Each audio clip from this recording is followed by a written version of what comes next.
Kia ora e te iwi, kei te mātakitaki koutou i Toku Reo, Toku Ohooho. Kua hau tō koutou reo āwhina, ko Tia Takarangi-Chan ahau. Let's have a look at our first kiwaha for the series. Kei runga te korero, kei raro te rahurahu. You may recognise this from Peta Awatere's ka hoki nei au. Literally, it means while the mouth is speaking, the hands are feeling about. Or more simply, a person can say one thing, but actually do another. Mātakitaki mai.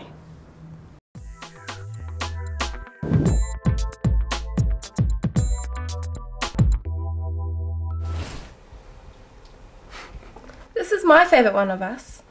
Nah, that's my favourite one of me. Oh no, I like this one.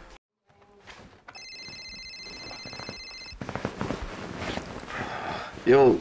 Hi Kane, it's Tamia. Oh, hey Mum. Hi Kane's mum. Mum?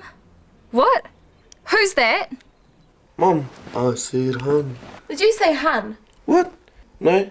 Okay Mum, gotta go, bye. But. Was that another girl? What? No. Come on, babe, you know I'm totally into. E kite koutou? Kane totally said one thing and did something else. While he told Heni what he thought she wanted to hear, he was busy texting to me or something else. Tau reka reka. Mātakitaki mai anō.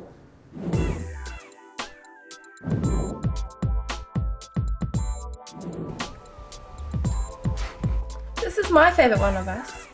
Nah, that's my favourite one of me. No, I like this one.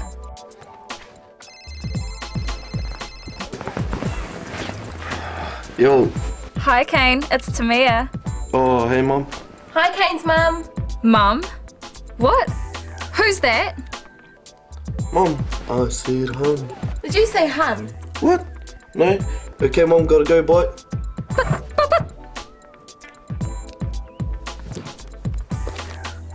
Was that another girl? What? No. Come on, babe, you know I'm totally into. So now, whānau, you know.